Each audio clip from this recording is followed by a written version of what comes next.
Erev Tov, on va donner ce chiour à la Refoua Shelema. On a chaque semaine avec nous une madame, qui s'appelle Malka, et elle a un mari très malade depuis des années. Et malheureusement, son mari est rentré à l'hôpital et on lui souhaite vraiment une Refoua Shelema par le mérite que sa femme Eshet Raïl, qui s'occupe de lui d'une façon plus qu'exemplaire.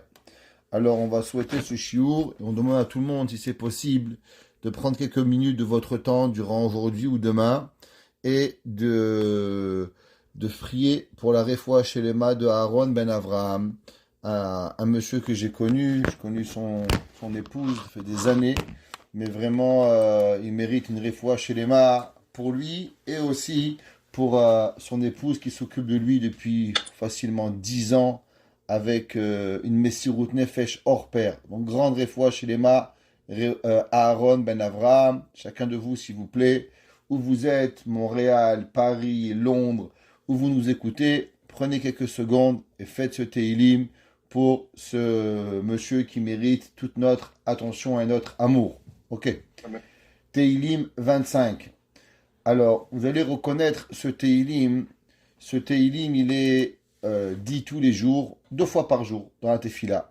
Quand on fait Tahanoun, quand on demande pardon à Kadosh Baruch Hu, Hashamnu, Bagadnu, Bezalnu, alors, après qu'on dit les Yud Gimel Midot Sherahamim, Hashem, Kerachom Vechanoun, Erechapayim Verav Chesed Ve'emet, Notzer Chesed Elafim, Notzer Avon Apesha Vechata Venake, et à la fin, on dit les David Elecha, Hashem Nafshi Esa. David Emelech, il a composé ce Teilim. Alors, on va voir d'abord quelle est la Ségoula du Teilim, pourquoi il a été composé et comment il a été composé, comme à chaque reprise.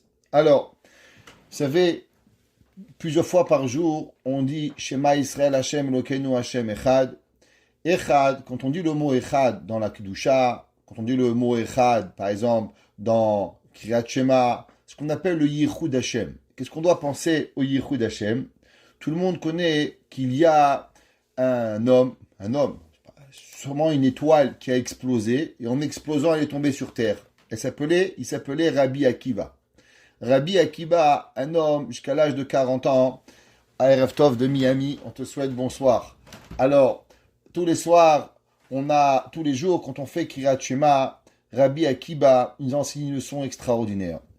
Que Rabbi Akiva, il était en train de mourir, et au moment de mourir, il a dit Shema Israël Hashem Elokeinu Hashem Echad. Il a unifié son corps, sa tête avec Akadosh Baruch Hu. Au moment où une personne, elle dit le Kriyat Shema, elle doit penser que si on lui demandait de donner son corps à Akadosh Baruch Hu, il devrait le faire. Chaque fois que vous êtes en train de faire Kriyat Shema, vous devez penser à une seule chose, que si Akadosh Baruch Hu, il vous demanderait aujourd'hui, est-ce que tu veux devenir un chrétien, tu veux devenir un musulman, un bouddhiste, ou je te tue, l'homme il doit dire, moi, je suis Akadosh Baruch Hu. Shema Israël Hashem Elokeinu, Hashem Echad. Et l'homme, il doit être prêt à donner son corps, à donner son âme pour Akadosh Baruch Hu. Ce qu'on appelle la Messirut Nefesh. Et chaque fois, on doit le penser. Ça, c'est Rabbi Akiva. Rabbi Akiva, au moment où il se faisait tuer, il dit Shema Israël. Ses élèves lui ont dit, Rabbi, tu es en train de mourir, qu'est-ce que tu fais? Il a dit, Rabbi Akiva, toute ma vie, j'ai rêvé de ce moment-là. Toute ma vie, j'ai rêvé de pouvoir véritablement être avec Akadosh Baruch Hu et demander à Hashem, Shema Israël Hashem Elokeinu Hashem Echad. Ce qu'on appelle Messirut Nefesh. Ra'ui l'Adam, limsor nafsho bishvil kedushat shemo yitbarach. Un homme, vous savez, d'après la halakha, les gens ils savent pas, font pas très attention, mais quand on travaille pour quelqu'un, qu'est-ce que ça veut dire travailler pour quelqu'un? Les gens, quand ils travaillent pour quelqu'un, moins ils en font, mieux ils se portent. Mais d'après la halakha, vous savez, que être employé de quelqu'un, c'est quelque chose qui est extraordinaire. Être employé de quelqu'un, ça veut dire que on doit à la personne tout son temps. on doit à la personne, chaque seconde de sa vie qu'on travaille, par exemple, je suis employé de 9 heures à 5 heures, bon, le soir, je suis pas son employé, mais de 9 heures à 5 heures, j'ai rien le droit de faire. Je suis le poël, je suis l'employé de la personne. La personne, elle a des droits sur nous, même combien on a d'après l'halakha, combien de birkat Amazon on fait. Ça fait qu'à l'époque de la Gemara, qu'on travaille dans les champs, alors on a 3 brachot de birkat Amazon qui sont des Horaïta, et une bracha des Rabbanan. La Gemara a dit que les employés qui travaillaient, ils répétaient pas la 4e bracha de Birkat Amazon. Pourquoi? Pour ne pas voler le temps à l'employeur. Vous imaginez ça? C'est le gars, il est au téléphone avec sa femme, ça va, tu vas bien, chérie? Oui, les enfants, comment ils vont? Ça va, c'est bien. D'après la halakha, t'as même pas le droit de faire la 4e bracha du Birkat Amazon. Pourquoi? Parce que ton temps, il t'appartient pas. L'homme, quand il voit Kadosh Baruch Hu, à qui il appartient Dieu? On appartient à Boré Olam. Notre temps, on est à Kadosh Baruch Hu. Il faut donner à Dieu, comme si que nous sommes Behemet, avec la même Messirut Nefesh, la même halakha, qu'une personne, elle donne son temps à son patron, il doit donner aussi son travail à Kadosh Baruch Hu. Chez Bishvil Sra Mu'at, Kol Sheken Asirut Olam Haba. La personne, d'après la halakha, je répète, tu travailles, tu n'as pas le droit de rajouter des heures de lunch, tu n'as pas le droit de quitter ton travail, de Bemsirut Nefesh. Et ça, c'est pourquoi? Seulement pour quelques sous, pour quelques dollars que tu vas gagner, tu vas aller acheter une paire de chaussures que tu vas bousiller en 2 jours et ça va être fini, ou un robe, ou une sac, ou un pantalon que tu vas déchirer en 5 minutes. Et on a des obligations halachiques. À plus forte raison, nos obligations halachiques qui viennent envers Akadosh Baruch Hu. Venersar, alors, on va voir dans ce verset, si vous regardez les Teilim 25, vous allez voir qu'il est basé sur les 22 lettres de l'alphabet. Prenez par exemple Pasuk Bet, Elohai, il commence avec un Aleph. Prenez le Pasuk Gimel, il commence avec un Gimel, Dalet, et il manque des lettres. Il manque des lettres dans ce verset. On va voir qu'il manque principalement 3 lettres. 3 lettres vont manquer dans l'alphabet. David Amelech, il va composer ce chant à travers Aleph Bet, comme on voit dans le verset marqué Elohai Becha. Becha, valeur numérique 22. Kav Bet Atvan Deoraita. Et pourtant, il va manquer 3 lettres. Les 3 lettres qui vont manquer, c'est Bet, Vav et Kouf. 3 lettres qui vont manquer. Le Radak, et je vais vous lire le Radak. Qu'est-ce que le Radak il dit à propos de ça? Il dit Zéa Mizmor, ce cantique, Ne'emar be'alef bet, il est écrit d'après Alef bet, Vechen yesh achirim be'sefer kamo. Il dit, on va trouver à quelques reprises dans le Sefer Teilim, comme quoi on a composé des cantiques, des chants avec Alef bet. Par exemple, Teila le David, Ashreyosh vevetecha, il est aussi composé à travers le Alef bet. Là-bas, vous verrez aussi que le Teila le David, qu'est-ce qui manque? Il manque le Nun. Ici, on va avoir le Nun, mais il va nous manquer 3 lettres. Bet, Vav et Kouf. Viesh, bepasuk echad, shte otiot. Et il y a des fois dans un verset 2 lettres. Velo noda etzlenu, mipnema be'ele yoter mi ba'acherim. Il dit le Radak, on ne sait pas pourquoi. Pourquoi David Amelech, il a choisi certains mizmorim de les faire à travers le Aleph Bet, et certains, il n'a pas écrit. Il dit le Radak, on ne sait pas pourquoi. Et là, Kichen izdamen obepiv beruach hakodesh. Il dit à cause qu'à chaque fois où David Amelech, vous vous rappelez, on avait dit Mizmor les David ou les David Mizmor, il y avait certains Teilim que Akadosh Baruch Hu, il parlait à David, et des fois David Amelech, il se préparait et il voulait avoir la prophétie. Il dit le Radak, quand Akadosh Baruch Hu parlait à David Amelech, alors des fois il prophétisait David Amelech à travers les 22 lettres de l'alphabet. Ve'yira'e shekol ha'mizmor shenemar be'alef bet lefi godlo, lefi advarim ha'gedolim shenemar imbo ne'emar ken. Il dit à chaque fois que tu vas trouver un chant, un mizmor de Teilim, qui est avec Aleph Bet, c'est que dans ce Teilim, il y a d'énormes choses, de grandes choses qui sont dites dans le Teilim. Veine, et il dit, En bo bet, il n'y a pas de bête, Rosh Pasuk, Velo Vav, il n'y a pas un Vav, Velo Kouf, il n'y a pas, 3 lettres, Bet, Vav, Kouf. Mais, quand vous verrez le Teilim, il y a des lettres qui se doublent. Viesh bo resh shte peamim, il y a 2 fois la lettre resh, Viesh omrim, Ki abet imila becha asemucha l'Elohai. Et il dit, vous allez voir que, à cause c'est marqué Elohai becha batarti, alors David Amelech, il a dit Elohai Aleph, becha, c'est le bet, et le Gimel, il est dans Gam. On va voir qu'il y a une réaction kabbalistique au nom du Meiri. Pourquoi Behemet, c'est écrit ce Teilim, il n'y a pas ces trois lettres-là. Vechen Rav Elamedeni, Velo Noda Emet. Il dit le Meiri, le Radak, la vérité, c'est que je ne sais pas la raison. On peut trouver, mais moi je ne peux pas te dire pourquoi il manque. Bet, Vav et Kouf. Alors, on va voir dans Rabbi Menachem HaMeiri, un des grands décisionnaires talmudistes du XVIe siècle. Ouais, il s'appelait le Meiri, qui était en Égypte. Et lui, il dit la chose suivante. Mizmor ze Amro David Amelech. D'abord, il dit, quand est-ce que David Amelech, il a composé ce chant-là? David Amelech, comme vous le savez, il a été pourchassé toute sa vie pour une faute qu'il a fait. La faute de Bathsheba. Et cette faute-là, David Amelech, les gens, ils vont lui en vouloir à mort. Quand je dis à mort, véritablement, il voulait tuer David Amelech. David Amelech, il a dit toute ma vie, on m'a pourchassé avec cela. Et David Amelech, il va demander pardon à Kadosh Baruch Hu. Veiflik batfila. Et David Amelech, il va prier et reprier pour la tchouva. Rabbeinu Yona, dans Sharet Teshuvah, il dit que l'homme, il doit savoir que la tchouva, c'est pas une fois et c'est fini. Pourquoi toujours on demande pardon à Shamnou, Baganou, Gazanou? Pourquoi vous voulez tous les jours, vous? Quand toujours vous allez vous faire la caisse aux banques? Pas du tout. Peut-être une fois dans votre vie, quand vous étiez petit, vous avez chipoté un petit dollar à votre maman, vous l'avez pas dit pour acheter une paire de chaussures, je sais pas ce que vous avez fait. Ouais. Alors peut-être que vous avez fait, vous volez pas tous les jours. Alors pourquoi vous dites toujours Gazanou, Gazanou, Gazanou? Combien vous avez volé déjà? Vous avez sûrement dit plus Gazanou que vous avez volé votre vie. La réponse, il dit Rabbeinu Yona, c'est que l'homme, il doit savoir que la faute, elle part pas en un jour. Un péché, c'est pas tu fais une fois et ça s'arrête là.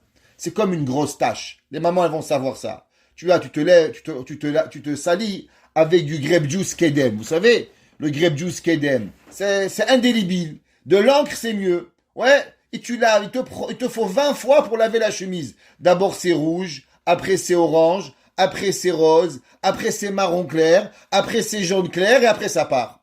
Eh ben, les Havdil, c'est pareil avec. Et ça, c'est ce qui rentre dans notre ventre. Alors, et on fait Boré Pré à Geffen, à ce qui paraît. Alors, la Avera, c'est pareil. La Avera, souvent, d'abord, elle est difficile à partir. Mais aussi, il faut savoir que dans la Avera, il y a des ramifications de la Avera.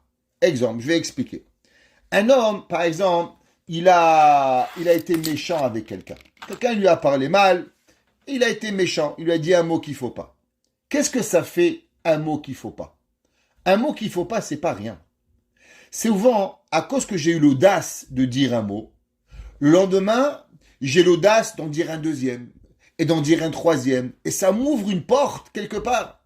Un homme qui a volé une fois, après l'honnêteté, elle n'est pas aussi bonne. Après, malheureusement, il se permet de mentir. Après, il y a tellement de choses qui peuvent découler d'une Avera, alors on doit repartir à la source, qui est quoi? Gazanou. Parce que la Avera de voler, elle peut avoir tellement de ramifications que la personne, souvent, il se rend même pas compte qu'est-ce qui arrive.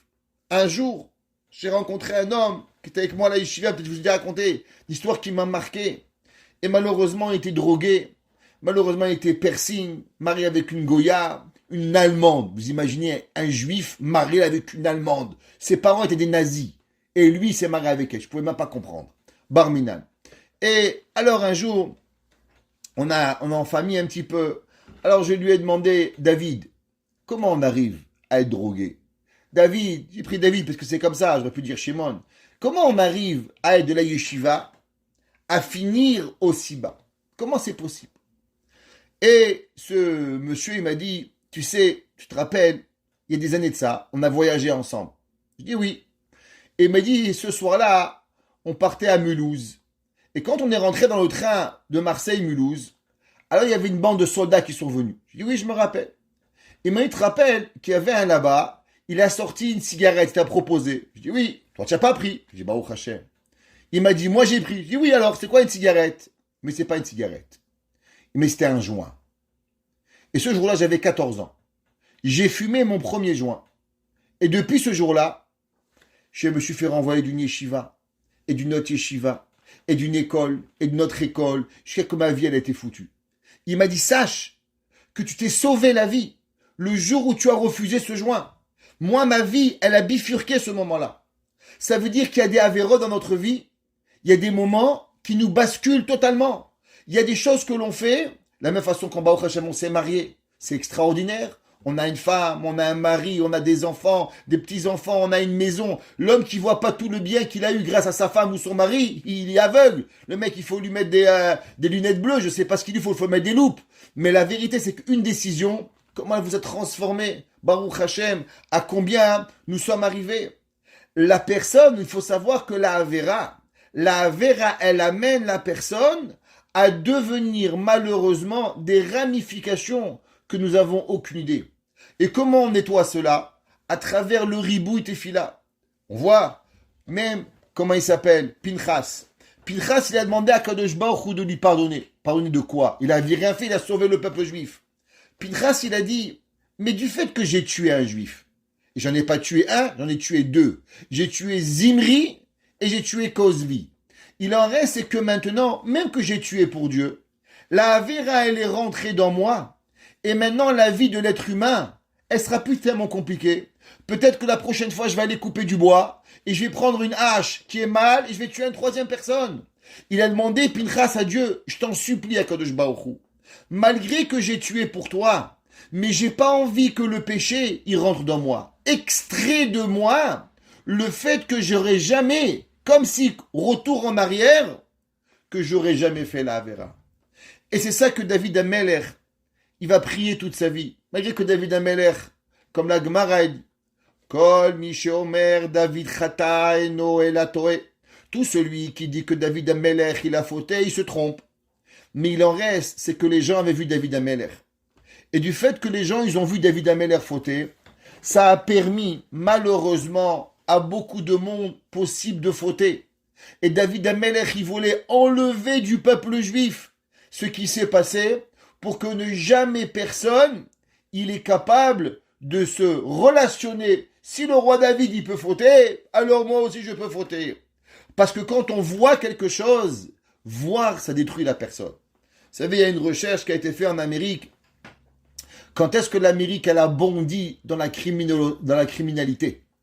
Et ils ont fait une recherche qui a coûté des millions, comme d'habitude, et ils sont arrivés à la conclusion. Suite au meurtre de JFK, John Fitzgerald Kennedy, ça a augmenté de 3000%. Pourquoi? Du fait qu'on a vu de nos yeux un président se faire assassiner, alors les assassins, ils ont augmenté. Ils se sont posé la même question, quand est-ce que l'immoralité, elle a pris un bond, et ils ont dit à partir du moment où Clinton a menti sur sa relation avec Madame Lewinsky, devant tout le monde, et dit non, j'ai pas vraiment fait, ça a bondi de milliers de pourcents. Ça veut dire que une Avera, comme une mitzvah, elle a un impact sur quelqu'un, et elle peut avoir des dérivés que nous n'avons pas d'idée. David Ameler, quand on pense au roi David, à quoi vous pensez? À la tchouva. David Ameler, il a prié toute sa vie, pour une raison. Que quand vous pensez au roi David, vous pensez pas à un abuseur sexuel. Vous pensez à quoi? Melech Israël, David Melech Israël, Chai Vekayam, l'homme qui a eu toute sa vie, il a pleuré. David Amelech, il a voulu que quand, même les goïms, les Havdil, même les goïms, quand il parle des psaumes du roi David, il parle de l'homme qui se repentissait. Et c'est ça que David Amelech, il va prier toute sa vie. Et il va demander la tchouva al godel ha'avot. Ve'izdo avur kecho kol achotim. Et David Amelech, il va composer ce Tehillim que nous allons voir ce soir par rapport à tous les pécheurs. Entre autres nous, qui est plus grand pécheur que nous. Et c'est pour ça que tous les jours, le matin, Shacharit et Mincha, nous disons ce verset dans Tehillim. Shitpalu sheyore lahem Hashem derech hatshuva. Alors, il faut comprendre qu'il y a deux choses. Il y a faire la Avera. Il y a faire Teshuvah. Mais est-ce que vous pensez que la Teshuvah, c'est facile? La Teshuvah, c'est pas quelque chose de si facile que ça, parce que pas tout le monde il arrive. Vous savez, il y a une halakha que normalement on doit rendre l'objet volé. Exemple, j'ai volé ça à monsieur Moshe. Je lui ai volé le marqueur. Top, je suis un voleur, qu'est-ce que je peux faire? Je le mets dans ma poche. Demain matin, je dois revenir. Moshe, voilà, je t'ai pris ton stylo, je te le rends. Chazak ou Barour, c'est à lui. La Torah nous dit qu'il faut rendre le vol. Veheshiv et tagezela asher gazal. La Gemara, elle dit qu'il y a une takanat Chachamim, que Chachamim, ils ont instauré qu'on ne rend plus les objets. On paye. Malgré que d'après la Torah, il faut rendre. Pourquoi? La Gemara dit, il y avait un jour un homme, c'était un grand voleur. Il s'appelait Arsène Lupin. Ok? Et lui, qu'est-ce qu'il a fait? Il a volé. Un jour, il a dit à sa femme, chérie, tu sais, je veux faire tchouva. Sa femme, elle lui dit, c'est quoi tchouva? Elle dit, voilà, j'ai volé et je veux tout rendre. Je veux faire tchouva. Sa femme dit, mais de quoi tu veux? La poutre qui tient la maison, tu l'as volée. Ça veut dire que si tu veux faire tchouva, tu n'auras plus rien. Tu vas même plus avoir un toit sur ta tête. Elle dit, tu as raison. Tu sais quoi, je fais pas tchouva. La Gemara, elle a dit, à partir de ce moment-là, ce qu'on appelle takanat merish, l'instauration de la poutre. Qu'un homme qui a volé, il n'est pas obligé de rendre l'objet. Il peut seulement payer. Pourquoi? Parce qu'on a vu que la mitzvah de la Torah de rendre, elle a empêché un homme de se rapprocher d'Akadosh Baruch Hu. Ça veut dire que vouloir faire tchouva, c'est bien. Mais trouver les moyens. Combien de personnes, par exemple, ils sont alcooliques? Ils sont drogués. Ils veulent, mais ils n'arrivent pas. Ils connaissent pas. Et les gens, ils sont obèses. Ils veulent faire un régime. Ils ne trouvent pas. Ça fonctionne pas. Ils pleurent. Pareil, les havdi dans la Torah. L'homme, il faut faire tchouva. Mais il dit le Meiri que l'homme, c'est pas suffisamment de faire tchouva. Il faut savoir comment faire tchouva. L'homme, il est dans l'obligation d'aller et de réfléchir. Comment je vais arriver? Moi, je suis un voleur, je pique des cacahuètes. Moi, je suis un menteur. Comment je vais arriver à plus mentir? Comment je vais arriver à plus boire? Comment je vais arriver à plus voir ce que je peux pas faire? Chacun de nous, il doit demander à Kadosh Baruch Hu qui le guide dans sa teshuva et que Kadosh Baruch Hu, il lui pardonne. Maintenant, c'est quoi le pardon de la Avera? Pendant des années, et je vous dis, ça fait des décennies que je me pose cette question. Le soir de Kippour, on est là et on fait une prière. Ça s'appelle Kal Nidre. C'est quoi Kal Nidre? Principalement, le Rav il monte chez les Chassidim, chez les Ashkenazim. C'est très très très émouvant. Si vous avez déjà été dans une congrégation Ashkenaz dans Kal Nidre, je vous promets, c'est à pleurer. Mais ça vous prend dans le cœur. Il y a un grand chazan, un grand cantor, et c'est sûrement une des plus belles prières qui existent, c'est quand on fait la prière de Kol Nidre. C'est pas pour rien que les gens, même les gens qui sont pas chômeurs Kippour, ils viennent à la synagogue à Kol Nidre. Prenez les synagogues qui sont remplies 2 fois par an. Kol Nidre et Neila. Les synagogues, elles sont remplies. Et c'est quoi Kol Nidre? Principalement, enlever les vœux. Ça fait des décennies que je me pose la question. Pourquoi on commence Kol Nidre, Kippour, par Kol Nidre? En vérité, si on voudrait enlever les vœux, pourquoi on ne fait pas Kol Nidre le premier soir de Rosh Hashanah? On devrait commencer les fêtes Yamim Noraim avec Kol Nidre. C'est une fila magnifique, extraordinaire. On enlève tous les vœux que vous avez. Pourquoi on fait pas Kol Nidre et rêve Rosh Hashanah? Pourquoi on le fait le soir de Kippour?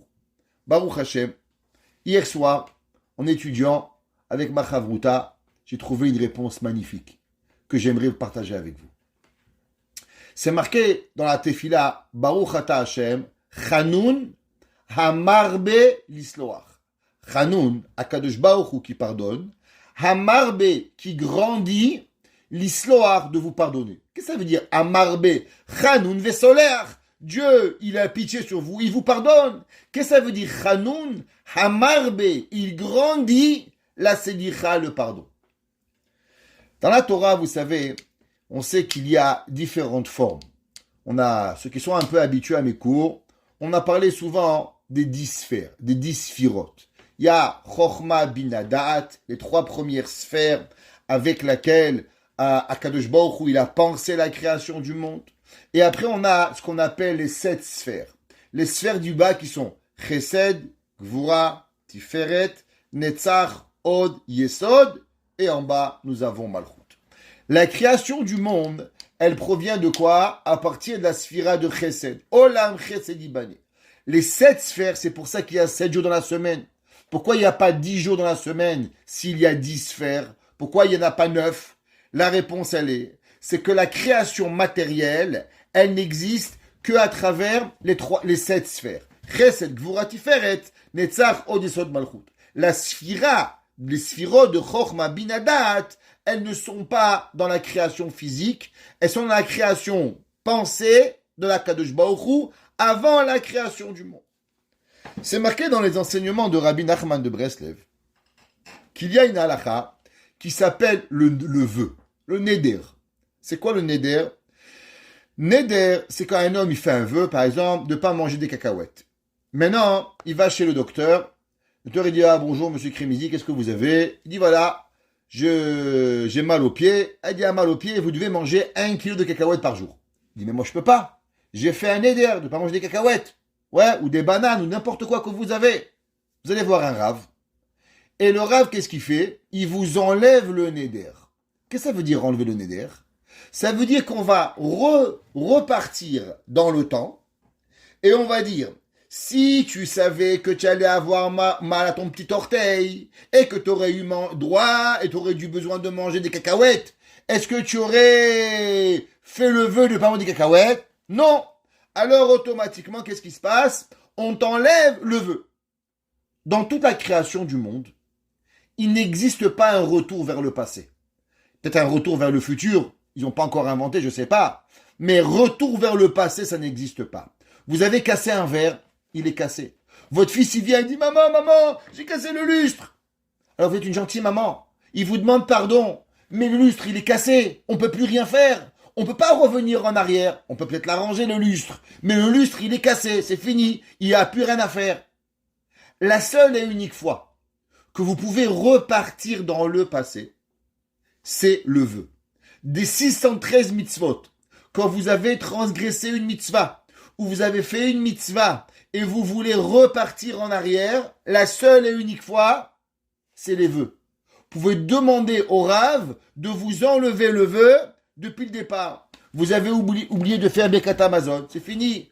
Vous avez oublié de me faire une bracha. Basta, on peut plus rien faire. Tu vas manger une autre pomme si tu veux. Mais la pomme, tu l'as mangée sans bracha. On peut plus rien faire pour toi. Avar zmano batel korbano. Le vœu, c'est la seule mitzvah qui est que la personne, il est capable d'enlever, de repartir dans son point avant le temps et de l'enlever. C'est pour ça qu'il s'appelle le vœu dans la Bechina de Bina. Chochma, Bina, et après Date, et après on a les 10 Sphirot. Maintenant, il y a une seule chose qui ressemble au vœu. Une seule chose. C'est la Teshuvah. C'est quoi la Teshuvah? Le Rambam, il écrit dans l'Ilchot Teshuvah et il dit que l'homme, quand il demande pardon à Kadosh Baruch Hu, non seulement il change maintenant, mais il va repartir à l'arrière et il va enlever la Avera depuis le départ. Ça veut dire qu'il va arracher tout le mal qu'il a fait depuis son existence. Pourquoi le soir de Kippour, on fait Kol Nidré? Vous vous rappelez, je vous ai déjà enseigné, j'ai eu le mérite de vous enseigner, un enseignement du Baal Shem Tov, où le Baal Shem Tov à Kadosh, il dit, les Juifs, ils croient en Dieu, mais ils ne croient pas en eux. Les Juifs, ils ont le pouvoir de croire en Dieu, mais ils ne comprennent pas à combien leur pouvoir à eux, il est grand. Alors on fait Kippour. Et vous savez qu'est-ce qu'on a derrière la tête avec Kippour? Une petite voix qui vous parle. Ah Shimon, tu crois vraiment qu'à la fin de Kippour, il n'y a plus de péché? Qui Shimon, Rachel, Dévorah, Léa, Simcha, Nechama, Myriam, Yocheved. La petite voix qui vous parle et qui vous dit, quoi vraiment tu crois que ça recommence, c'est un jeu, tu fais Kippour, c'est fini? C'est pas possible. C'est quoi ça? C'est le Yetzer Hara. Vous savez comment on va arracher le Yetzer Hara avant Kippour? On commence par Kol Nidré. Et on vous dit, attention mesdames et messieurs, ça va commencer. De la même façon que le vœu, il peut partir rétroactivement et être arraché à sa base, pareil la tchouva de Yom Kippour, elle peut arracher le vœu à la base et vous faire pardonner tous vos avérotes. Qu'est-ce que ça veut dire Chanoun Hamarbe l'Isloach? Non seulement Dieu il est miséricorde et il vous pardonne de maintenant, mais si vous faites échouva, il est grand le pardon. Pourquoi il est grand le pardon? Parce que le pardon il peut repartir à la base, au shoresh, et il peut venir enlever la avéra. C'est pas pour rien que vous savez, il y a un livre qui s'appelle le Tikkun HaZohar, qui a été écrit par Rabbi Shimon Bar Yochai. Dans le Tikkun HaZohar, il y a un principe qui explique c'est quoi le mot Bereshit. C'est quoi le mot Bereshit? Plein d'explications, des centaines. Entre autres, que la création du monde, elle a 6 jours de création, et elle va se passer en 6 jours. C'est le plan. Si vous prenez dans le mot Bereshit, vous avez les mots Bara-shit. C'est quoi shit? Shit en araméen, c'est 6. Hachem avait déjà décidé, c'est pas, il s'est dit bon, peut-être en 5 jours, peut-être en 8 jours, on commence, on sait pas où on va. Non! Akadosh Baruch Hu, depuis le début de la création, il a dit attention, il y aura un plan, que ça va être 6 jours de la création. Et le 7e jour, Boré Olam, ce qui va se reposer. Ça veut dire qu'il y avait un plan initial. Bara, shit. Akadosh Baruch Hu, il avait créé depuis le départ, c'est marqué, la venue du Mashiach. À travers Mashiach, par quoi il va venir? Par quoi il va être annoncé? Il va être annoncé par la couronne du mouton que Avraham Avinu, il a tué à la place de Yitzhak. C'est quoi? Bara, Bereshit, Bara, Taïsh. Taïsh, c'est quoi? Et dit Rabbi Shimon Bar Yochai, c'est un bélier. Akadosh Baruch Hu, il a déjà créé le bélier. C'est quoi le bélier? Le bélier à travers quoi Mashiach va arriver. Avant même la création, elle a été là. Mais il y a un acronyme extraordinaire dans le mot Bereshit. Vous savez, dans la vie, si vous faites une transaction, par exemple, vous dites, je vais acheter cette maison. Il dit, ok, à la fin, vous signez le contrat. Le gars dit, ouais, mais attends, je t'ai pas dit. J'ai gardé une chambre à la maison. Il dit, monsieur, il n'y a pas de contrat. Il n'y a pas de chambre, tu ne gardes rien chez toi, chez moi. C'est ma maison. Pourquoi? Tu n'as pas dit préalablement que tu gardais. Le contrat, il est annulé. Ou la vente, elle est annulée. Ou bien je garde la maison et je peux rien faire. Je pense que j'ai raison, madame l'avocate, madame Anne. Oui, 100%. Ok, elle me dit que j'ai raison. Savoir qu'on ne peut pas changer les conditions après qu'on a signé les papiers. Si c'est comme ça, on a un grand problème. Comment la tchouva, elle peut marcher? Là, dans le monde, tu prends une claque. C'est comme ça que ça fonctionne. Tu voles, on tape sur la main. Toi, tu fais tchouva, non, c'est bon, on oublie. Il va dire le monde, mais ça n'existe pas, ça. Le monde, il fonctionne pas comme ça. T'as cassé le verre il est cassé. Comment tu veux maintenant réparer le verre?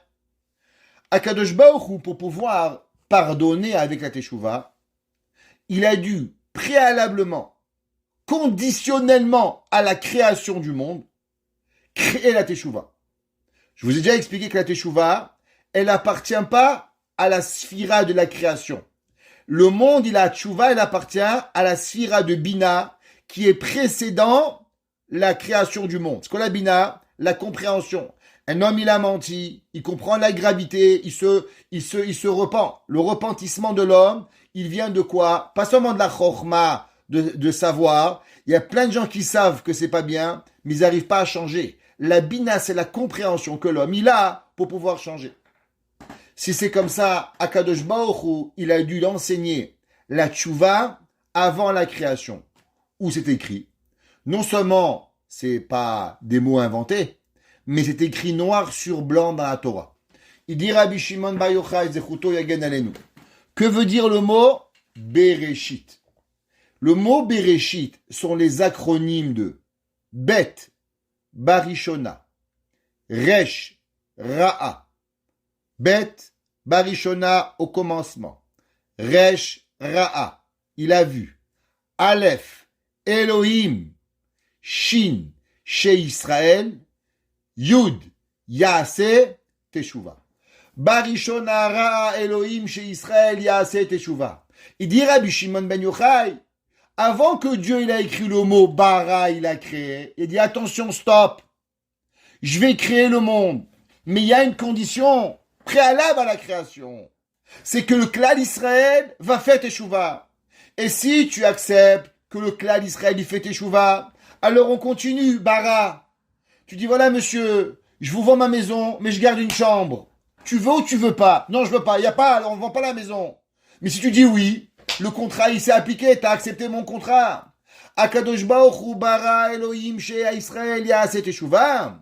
Après que le monde il a accepté que la teshuva elle aura un pouvoir de nous sortir de la création des 6 jours, des 7 sphirotes, et de nous ramener à la sphira de Bina, alors automatiquement, l'homme, Akadosh Baruch Hu bara Elohim, Akadosh Baruch Hu, il pourra créer. Mais s'il n'y a pas ça, l'homme ne peut pas avancer.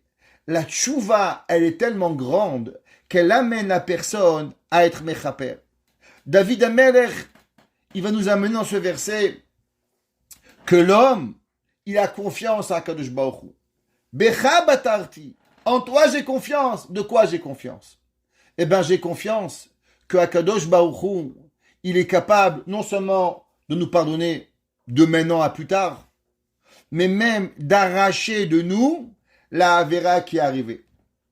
Ou les Godel Maalato, et ce Teilim est tellement grand comme on a vu au nom du Radak, alors il a été écrit en Aleph Bet, de façon à ce qu'il soit cool, qu'il va couler dans la bouche des gens, mais bien sûr, il va manquer ces 3 lettres. Bet, Vav, Kouf, qui fabrique le mot bouk. Ouais, pas la malédiction comme chez les Arabes, bouk. Ouais, bouk. Qu'est-ce que ça veut dire bouk? Bet, Vav, Kouf. Alors, le mot bouk, ça veut dire vide. L'homme, souvent, quand il fait tchouva, alors vous savez qu'est-ce qu'il a? Il se sent comme si qu'il est vidé. Il se sent comme si qu'il est mal, comme si qu'on le juge. Akadosh Baruch Hu dit non, je vais enlever le mot bet vav kouf qui ferait le mot vide. Je veux jamais qu'après la tchouva tu te sens mal. Je veux qu'après la tchouva, qu'est-ce que tu te sens? Tu te sens élevé, tu te sens grand. Alors je vais enlever les mots et les lettres qui peuvent faire le mot qui est vide. Et aussi, c'est une allusion que c'est marqué, comment il s'appelle le Gehinam? C'est marqué dans le Zohar que le Gehinam il s'appelle Bouka. Alors Bouk, c'est le feu du Gehinam. Akadosh Baruch Hu, il a mentionné dans l'allusion que toute personne qui fera teshuva, eh ben il sera sauvé de l'enfer. Il sera sauvé de tout ce qui est mal. Maintenant, dans ce Tehillim, vous allez voir qu'il a enlevé 3 mots David Amelech, mais il vous a donné 3 mots. Il va doubler la lettre P, il va doubler la lettre Aleph, et il va doubler la lettre Resh. Pourquoi David Amelech, il va doubler ces lettres? Vous savez, la lettre P, Aleph, Resh, elle veut dire le mot PR. C'est quoi PR? Une gloire. C'est quoi PR? PR, c'est la chose la plus grande qui existe. Et David Amelech, il veut nous dire que c'est marqué dans Yecheskel. Que Khatan Yechaen Per. Vous savez, un Khatan, vous le voyez, il est glorifiant. Il est majestueux. On ne sait pas pourquoi. La Torah a dit que Khatan Yechaen Per. Le Khatan, quand il va se marier, il va être comme le Kohen Gadol. Il va avoir ce PR. Eh bien, Chachamim, ils nous disent que toute personne qui va dire ce Tehillim avec Kavana, le matin et le soir, eh bien, vous allez mériter à devenir PR. Vous allez être glorieux. C'est pour ça qu'il est ramené 2 fois le mot P à l'Evresh pour nous apprendre Behemet qui va avoir PR. Et il dit dans les Sfarim, ouais, que, comme on a dit, que tout celui qui le dit, alors il n'ira pas au Gehinam. Maintenant, c'est Goula de ce Tehillim. Celui qui dira tous les jours ce Tehillim, comme c'est marqué dans la Halacha, alors c'est Goulat Amirato Shiatzliach Elamet Torah Leacherim. Vous savez, il y a quelque chose d'incroyable. Je ne sais pas si vous avez eu l'occasion, je vous le souhaite. Baruch Hashem, grâce à vous, vous me permettez de réussir cela. 2 fois par semaine, on a un cours et on apprend la Torah ensemble. Il y a une des mitzvot de la Torah, c'est l'ilmod ou l'elamed, d'apprendre et d'enseigner. Le jour où vous allez enseigner la Torah, que je vous souhaite à chacun de vous, il y a une tellement grande joie que l'on a qu'on est capable de donner à l'autre. Le Rambam, il dit, comment on sait quand un homme, il aime quelque chose? Le Rambam, il dit, la meilleure façon de savoir si tu aimes, c'est quoi? C'est quand tu partages aux autres. Le Rambam, il dit, un homme, il a trouvé une voiture pas chère. Il voit un magasin, il s'est trompé, il vend des voitures à $10. Tu appelles toute ta famille. Allô, Shimon, Yitzhak, Gahed, Devorah, viens vite, il y a un fou, il vend des voitures à $10. Pourquoi? Parce que tu veux partager avec ta famille. Il dit le Rambam, pareil Dieu. Tu sais quand est-ce que tu vas prouver que tu aimes Dieu? À chaque fois que tu vas parler aux gens de Dieu. Mais si tu parles pas souvent de Dieu, ça veut dire que tu n'aimes pas Dieu. Il y a des gens, ils parlent de Dieu une fois par mordévêque. Ouais, ça veut dire que quoi? Ils n'aiment pas Dieu. Un jour, Rabbi Nathan de Breslev, il a demandé à Rabbi Nachman, quand est-ce qu'un homme, il sait qu'il est un chassid de telle chose? Par exemple, il est chassid Lubavitch, il est chassid Breslev, Satmar, Bobov, on n'est pas Daché. On a quelqu'un ici qui est même chassid de Daché, qui est de sa famille, Klautsburg. Ouais. Comment on sait? Il dit Rabbi Nachman, c'est simple. Quand dans la maison, les enseignements du Rav, ils soient entendus toute la journée. Il dit quand tu parles de ton Rav, mon Rav il a dit, mon Rav il a dit, mon Rav il a dit, ça veut dire que maintenant ta maison elle est connectée avec ce Rav. Il dit le Rambam, comment on sait que ta maison elle est une maison qui croit en Dieu? Eh ben c'est pas compliqué, tu parles de Dieu. Il dit, Yosef Hatzadik, comment on savait qu'il était juif? Rashi dit, Shemo, Shelakadosh, Baochou, Shagour, Bepiv. Il dit tout à l'heure, Bet Hashem, Bet Hashem, Bet Hashem, Bet Hashem, Bet Hashem, Bet Hashem. Tu parles de Dieu. L'homme, il doit arriver. Quand l'homme, il partage la Torah avec quelqu'un, alors c'est là que vraiment, il va comprendre la Torah. Vous savez, le Rav de Brisk disait toujours, comment ça, vous savez si vous avez compris quelque chose? Alors, mon père, il disait, quand tu es capable de le répéter. Le Rav de Brisk, il disait mieux que ça. Quand tu es capable de l'enseigner à un goy. Ça veut dire qu'un gars qui comprend rien, qui connaît pas Hachem, qui connaît rien, et tu es capable de lui transmettre l'information, là, tu sais que tu as compris la chose. Ça veut dire qu'il faut que tu sois tellement grand que tu es capable d'expliquer les choses à un niveau extraordinaire. Comme, Baruch Hashem, on a le mérite de partager la Torah. Alors, tous ceux qui veulent avoir cette chance de partager la Torah d'Akadosh Baruch Hu, c'est pas facile. Que ça sort clair, que les idées sont comprises, qu'on arrive à donner des fois des concepts difficiles à un niveau que tout le monde peut comprendre, que chacun de nous y sort avec quelque chose. Eh bien, en lisant le Tehillim 25, vous allez avoir la chance de pouvoir partager la Torah. Ouais, Vechen Mesugelet, Leatzliach Lekayem Dvar Mitzvah. Beaucoup de fois d'entre nous, on a envie de faire quelque chose. On a envie de faire une mitzvah. On n'arrive pas. Exemple, combien de gens ils me disent, Rabbi, j'ai envie d'acheter une Megillat Esther. Chaque année, je me rappelle la veille de Purim. Chaque année, la veille de Purim, je m'en rappelle. Ouais, là, j'oublie. Vous savez, je veux dire, mais rappelez-vous à Soukot. Ouais, Rabbi, j'oublie à Soukot. C'est les fêtes, elles passent. Il oublie. Chaque année, il me rappelle, Rabbi, c'est pas une Megillah pour moi. Je dis, mais moi, je vends pas des Megillah, on est la veille de Purim. Qu'est-ce que tu veux chez moi? Je dis, prends-toi un an à l'avance. Comme on a demain matin. Et les gens, ils oublient. Ils n'arrivent pas à avoir une mitzvah. Un homme, il aimerait avoir des beaux téfilines. À chaque fois, demain, on va à Miami, après on va au nord, après on fait du ski, après on fait du pédalo, après on fait ci, à la fin, on n'a jamais l'argent pour la mitzvah. Mais il aimerait. Celui qui veut faire une mitzvah et qui n'y arrive pas, Tehillim 25. Grâce au Tehillim 25, en lisant ce Tehillim, vous allez arriver à faire la mitzvah que vous voulez. Maintenant, je vais vous apprendre un secret, mais c'est extraordinaire, qui a été enseigné dans ce Tehillim qui est incroyable. Je vous ai déjà parlé d'un grand rave qui s'appelle Rabbi Yosef Giktalia. Rabbi Yosef Giktalia, il a vécu au XIIIe siècle en Espagne. Et il donne un enseignement qui m'a vraiment explosé le cerveau. Vraiment, c'est incroyable. J'aimerais partager avec vous l'enseignement de Rabbi Yosef Giktalia, qui est un très très très très grand Mekoubal extraordinaire. Dans le verset 9, c'est marqué Yadrech Anavim Bamishpat. Dieu, il va nous mettre dans le chemin. Yadrech, l'Hadrich Anom, c'est de le guider. Anavim, c'est pas des raisins, c'est les âmes, les gens qui ont de l'humilité. Bamishpat, avec la justice. Vilamed, et il va enseigner. Anavim, aux gens qui ont l'humilité, Darko. David Amelech, il dit que Akadosh Baruch Hu, il va diriger les hommes avec l'humilité et il va leur enseigner son chemin. Alors, avec votre permission, avant qu'on va aller plus loin, j'aimerais vous raconter une histoire, mais qui est extraordinaire. Je pense que je l'ai racontée ce matin à la yeshiva. Si vous ne l'avez pas écoutée, je vous la raconte. Il y avait un jour un homme qui s'appelait Rav Dov Yafé. Rav Dov Yafé était le Talmid de Novardok. Et un jour, il a marié sa fille en 1950 à New York. Quand il a marié sa fille à New York, alors bien sûr, les rabbins, pour pouvoir, quand il y a des invités, c'est très compliqué de marier leurs enfants. Pourquoi? Il y a plein de rabbins qui viennent.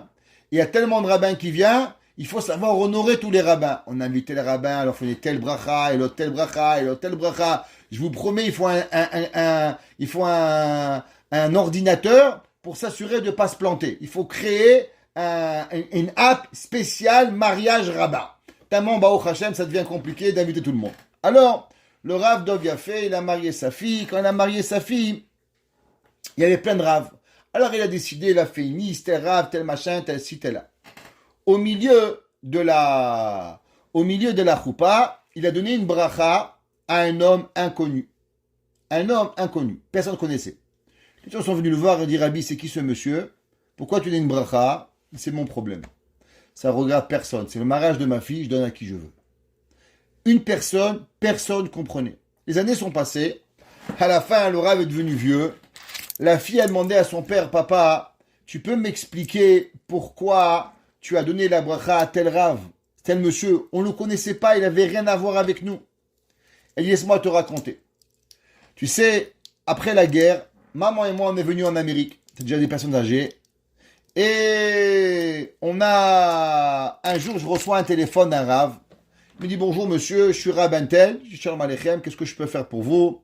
Il dit, voilà, je suis Rav dans le Bronx et je marie ma fille. Tov, Mazal Tov, qu'est-ce que je peux faire pour toi? J'aimerais que vous venez. Le Rav Dov Yafé dit, écoutez monsieur, vous savez, moi je suis vieux, j'ai pas tellement de possibilités de venir. Il dit, écoutez monsieur le Rav, vous en supplie, venez au mariage, c'est important pour moi. Venez. Je peux pas venir. Il m'a saoulé. J'ai dit, ok, je viens. Chez les rabbinim, normalement, quand on fait venir un Rav, on lui prend le taxi, on lui paye le taxi pour qu'il vienne. Le Rav, il sort à l'heure, il y a personne. Il dit à sa femme, viens, on va en bus. Il dit, quoi en bus? Mais on est des vieux, c'est pas grave. Prendre un train, un bus, un autre train, un autre bus. Le vieux Rav avec sa femme, ils font le voyage, Brooklyn, Bronx, ils arrivent là-bas. Tov. Là, la femme, elle dit sûrement qu'il va te donner à les marier. Tu es le plus vieux Rav, Talmid de Sabbat de Novardok.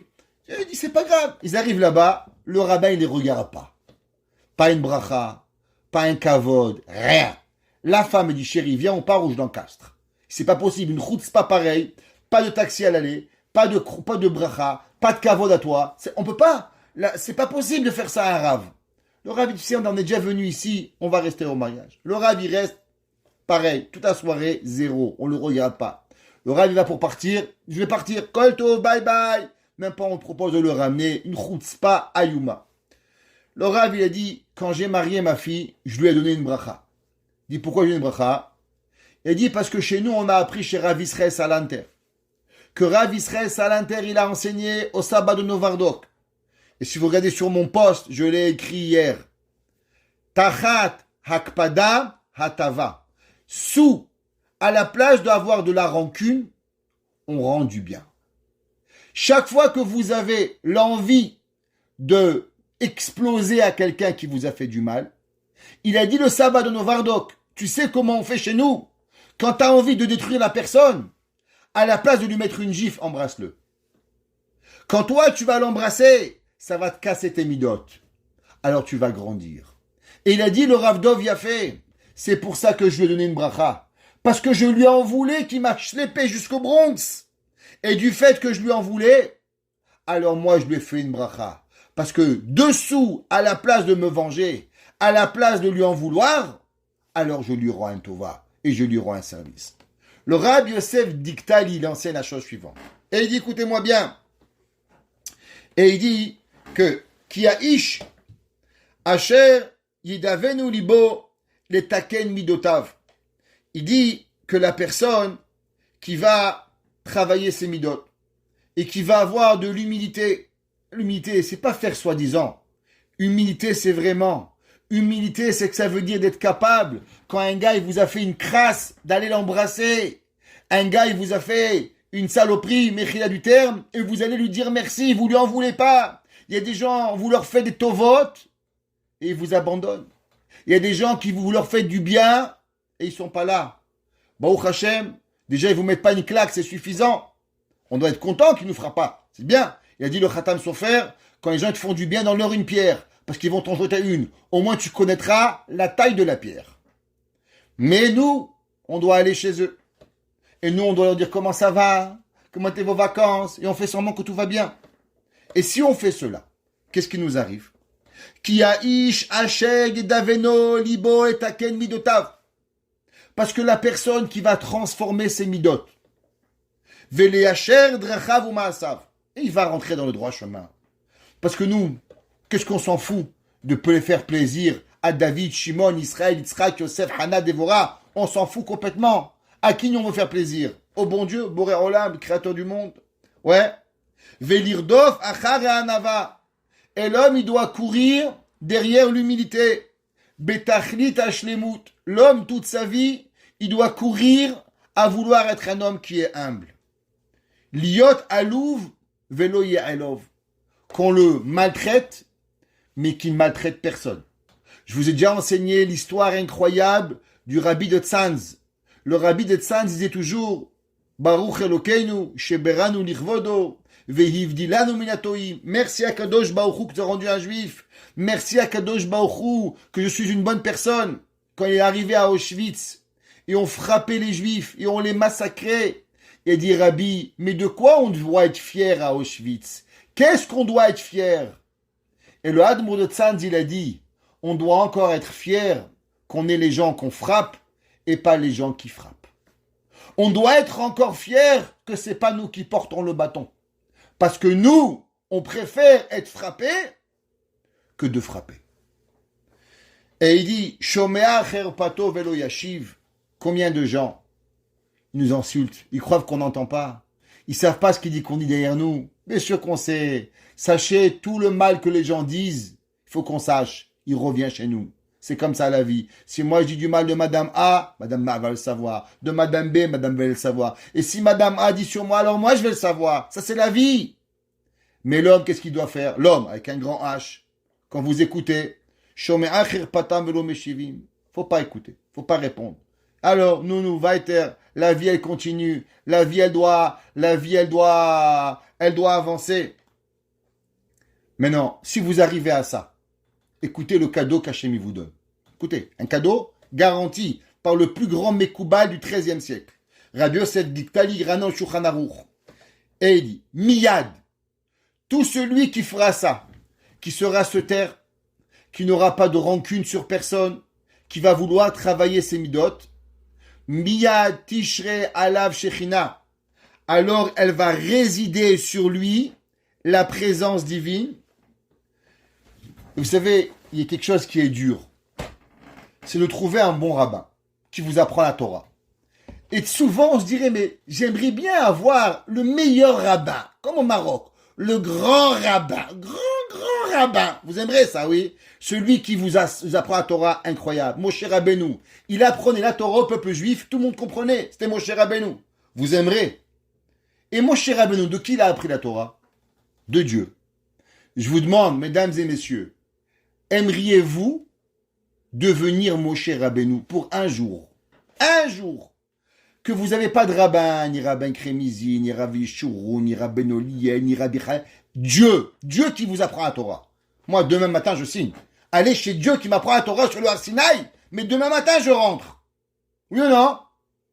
Eh bien, il dit Rabbi Yosef Giktali, celui qui a cette façon de faire, eh bien, Akadosh Baruch Hu, il va résider, écoutez bien les mots, je vais lire, la présence divine sur lui, Velo itztarer lilmod mi basar vadam, et il n'aura pas besoin d'apprendre la Torah d'un être humain, qui ruach Elohim telamedenu, car Dieu lui-même va lui apprendre la Torah. C'est marqué où c'est écrit ça? Teilim 25, Pasouk 9. Je vais lire le Pasouk. Yadrer Anavim Bamishpat. Celui qui est humble, Dieu, il va le guider dans ses chemins. Vilamed, il va lui enseigner. À qui Dieu il enseigne la Torah? Anavim, ceux qui ont l'humilité, d'Arko son chemin. Il dit Rabbi Yosef Giktalia, tout celui qui a envie d'apprendre la Torah de chez Dieu, comme Moshe Rabbeinu. Eh ben, c'est simple. Quand on vous insulte, taisez-vous. Quand on vous parle de vous, ne répondez pas. Travaillez vos midot. Devenez une bonne personne. Et Akadosh Baruch Hu, de lui-même, il va venir vous apprendre la Torah. Ve'adavar mafli. Et il dit, c'est marqué dans les Sfarim qui ramènent, dans le Issa Beracha, il dit, Yeshua Tessa, pardon, il dit que cette chose elle est tellement extraordinaire. Adechan chashuva amidat anava bene Akadosh Baruch Hu. À combien elle est grande la mida de Anava? Ad sheu be'atzmo yorenu et darko ba'avoda. Ça veut dire, vous savez, c'est quoi la plus grande galère qu'on a aujourd'hui? Je vous le dis. La galère de la vie, c'est qu'on ne sait pas quoi faire. Le matin, on se réveille. Je fais le vaccin, je fais pas le vaccin. Je mange pas. Je fais pas. Je travaille pas. J'étudie pas. C'est la galère. Du matin au soir, 1 million de questions. Il n'y a pas une personne qui appelle pas, rabbin, qu'est-ce qu'on fait? Prendre un ordinateur, tu poses, on sort. C'est impossible. On est dans une galère pas possible. Ben, il y a une solution que vous n'êtes plus en galère. Vous n'êtes plus en galère. Vous allez avoir disque dur changé, avoir réponse à toutes les questions. Il dit, quand vous êtes en train avec l'humilité, Dieu il est avec vous, et Akadosh Baruch Hu va vous enlever toutes les questions.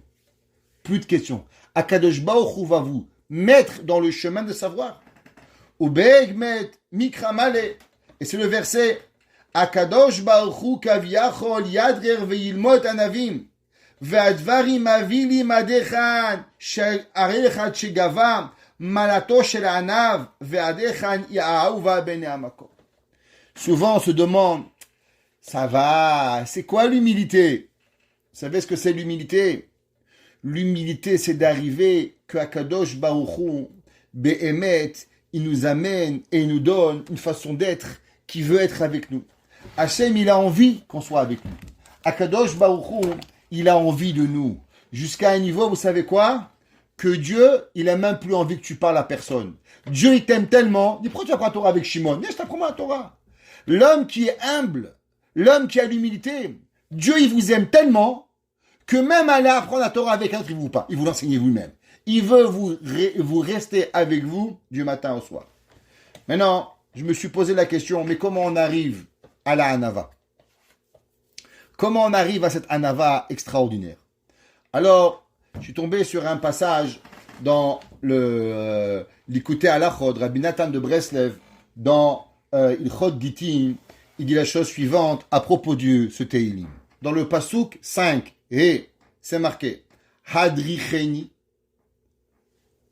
mais aide-moi dans mes chemins, Ba'amitecha, dans ta vérité, Vela Medeni, enseigne-moi. Encore une fois, David Amelech, il dit à Dieu, guide-moi dans tes chemins, dans ta vérité, enseigne-moi, qui ata Elohei Yishri, car toi, Kadosh Baruch Hu, tu es mon sauveur, Otecha Kiviti, car à toi, j'ai voulu, Kol Hayom, j'ai attendu toute la journée.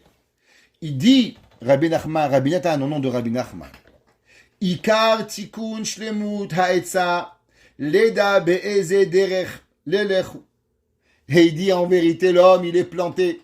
Depuis qu'il est petit, il sait pas. Je vais à l'école Yavne, je vais à l'école Maïmonide. Je vais à l'université, je vais au cégep. Je vais à la yeshiva, je vais au séminaire. Je me marie avec Rachel ou avec la blonde ou avec la brune, avec les lunettes, avec la barbe, avec le...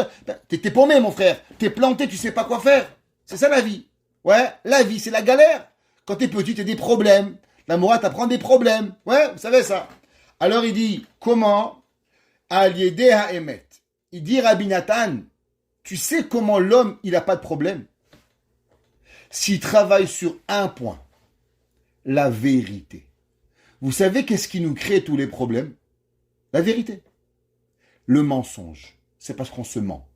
Mais si l'homme, il est vraiment vrai avec lui-même, il sait où il veut aller, il se ment pas. Tu veux de l'argent, alors va faire de l'argent. Tu veux étudier, va étudier. Arrête de vouloir étudier et travailler et tout faire et tu fais rien de bien. Hier soir, j'ai parlé avec une fille, la pauvre, j'ai de la peine pour elle. Chez Chachidour, vraiment une gentille fille, incroyable. Elle m'a dit, je veux un monsieur qui a 3 filotes par jour et qui étudie toute la journée et qui est. Je dis, madame, ça n'existe pas, ça. On peut pas être à l'université à 22 ans, qui a une parnassa et qui fait 3 prières par jour et qui aime la Torah. Mais alors il est au collège, ce monsieur, il n'est pas à l'université, qu'est-ce que vous voulez? Ça fonctionne pas. Ça veut dire que l'homme, on se ment, on veut avoir le meilleur de 2 mondes. C'est juste impossible. Vetsarir koladam, keshem mesupak be'ezederech. Il dit Rabbi Nathan, quand vous doutez, à savoir quoi faire, ve'anaga echlit naeg, et il ne connaît pas quoi faire avec son âme. Il ne sait pas où aller. Ikar takanato wa emet. Je n'ai pas beaucoup d'expérience dans la vie, mais je peux vous dire une chose. Toute personne que j'ai vue galérer, toute personne, ils avaient un problème. Le sheker. Ils étaient tous des menteurs. Un homme qui vous ment quand il est à A pour vous dire qu'il est à B, un homme qui vous dit qu'il est là quand il n'est pas là, eh bien, ce même gars-là, il sera toute sa vie avec un menteur. Pourquoi? Parce que le mensonge attire le mensonge et le mensonge attire le mensonge jusqu'à que vous rentrez dans des pétrins à ne plus vous en sortir. Il dit Rabbi Nathan, tu veux que Hachem t'aide, tu veux que Akadosh Baruch Hu, il va t'aider, c'est une seule chose. C'est quoi? Emet. Sheyir elim shoch atzmo rak ela emet. Il faut travailler sur nous pour d'arriver à la vérité. Les amito ou l'istakel rakala emet. L'homme, il doit avoir la vérité d'Akadosh Baruch Hu et doit se mettre devant. Et c'est dur, et on se met loin, on avance. Ou les vakesh me Hashem barach. Chez Olicheu, demander à Dieu de l'amener et de le diriger dans le chemin de la vérité. Comme c'est marqué, Hadricheni ba'amitecha velamedeni. Encore c'est marqué dans Télim 66, 86. Oreni Hashem darkecha. Guide-moi, Kadosh Baruch Hu, dans tes chemins. Ahaler ba'amitecha, vous verrez au Télim 86. David Amelech, il redemande à Dieu, je veux être dans la vérité. Ou que Moshe Katou, comme c'est marqué, Shelach orecha va'amitecha, ema yenichuni yavinu la kochecha, va'ide ora emet, zoche le'etza shlema. Il dit Rabbi Nathan, pour arriver à découvrir quoi faire dans la vie. Un point, la vérité. Si on prend les 2 enseignements de Rabbi Nachman, Rabbi Nathan et de Rabbi Yosef Giktalia, qui a dit que l'homme, il doit avoir l'humilité. Quand l'homme, il a l'humilité, Hachem le guide. Alors on a en vérité compris 2 choses. Que le Emet, c'est le tampon de Dieu. Hachem Emet, Chotamo Emet. Quand l'homme, il est vrai, alors il ne peut pas être Gava, puisque tu sais qui tu es. Tu te prends pour le pape, t'es pas le pape, t'es pas le millionnaire, t'es rien du tout, t'es une poussière de la terre, tu es rien. Alors l'homme qui sait exactement qui il est, alors il a l'humilité. Et quand il a l'humilité, alors Akadosh Baruch Hu, il va nous enseigner nous-mêmes la Torah. Ça veut dire qu'on peut parler à Dieu. Akadosh Baruch Hu, il peut guider des gens, souvent, qui sont moins érudits que d'autres, de grands rabbins même. Mais vous savez pourquoi? Parce qu'ils auront 2 ma'alot, mais en vérité, ce n'est qu'une seule. Emet, que le Emet, elle amène à l'humilité. Et quand tu arrives à l'humilité avec le Emet, ta première récompense, tu as plus de doute. Tu sais exactement quoi faire. Et quand tu sais exactement quoi faire, alors Akadosh Baruch Hu lui-même, il nous apprend la Torah. Akadosh Baruch Hu lui-même, il va et il nous guide dans chacun de nos pas. Akadosh Baruch Hu, il nous donne cette force extraordinaire d'être guidé dans les pas d'Hachem, de savoir quoi faire, d'enlever tous les doutes que nous avons, et qu'ensemble, avec Hachem, on puisse arriver à cette humilité si grande pour pouvoir amener ma chère Tzidkenu. Et on rappelle que le cours, s'il vous plaît, de prendre quelques minutes dans votre temps, ou ce soir ou demain, et de dire Teilim, comme on a déjà dit au début du cours, pour Aharon ben Avraham. Que Kadosh Baruch Hu, il lui donne Refuah Shelema le Ramah Evarav Veshasa Gidav En Arefanalo בתור שאר חולי עמך ישראל. במהרה בימינו, אמן. Amen.